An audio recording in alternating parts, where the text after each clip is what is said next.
युधिष्ठिर ने पूछा, जनार्दन, वैशाख मास के शुक्ल पक्ष में किस नाम की एकादशी होती है? उसका क्या फल होता है तथा उसके लिए कौन सी विधि है? भगवान श्री कृष्ण बोले, महाराज, पूर्व काल में परम बुद्धिमान श्री रामचंद्र जी ने महर्षि वशिष्ठ से यही बात पूछी थी जिसे आज तुम मुझसे पूछ रहे हो।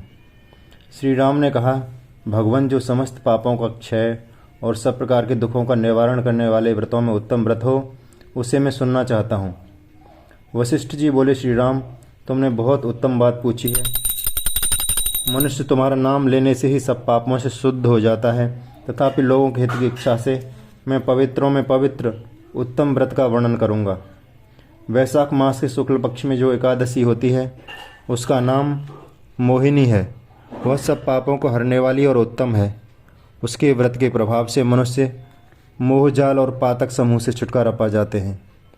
सरस्वती नदी के रमणीय तट पर भद्रावती नाम की सुंदर नगरी है।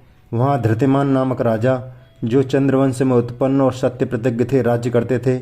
उसी नगर में एक वैश्य रहता था जो धन धान्य से परिपूर्ण और समृद्धशाली था। उसका नाम था धनपाल। वह सदा पुण्य कर्म में ही लगा रहता था।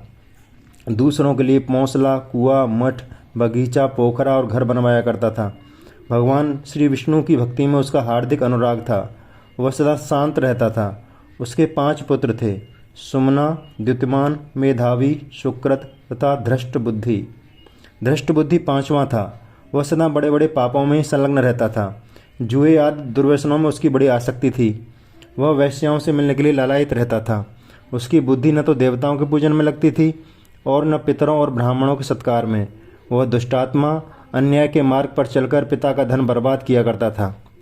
एक दिन वह वैश्या के गले में बाँह डाले चौराहे पर घूमता देखा गया। तब पिता ने उसे घर से बाहर निकाल दिया तथा बंधु बांधवों ने भी उसका परित्याग कर दिया और वह दिन रात दुख और शोक में डूबा तथा कष्ट पर कष्ट उठाता हुआ इधर उधर भटकने लगा।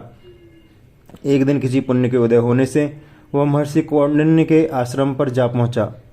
वैशाख का महीना था। तपोधन कौंडिन्य गंगा जी में स्नान करके आए थे।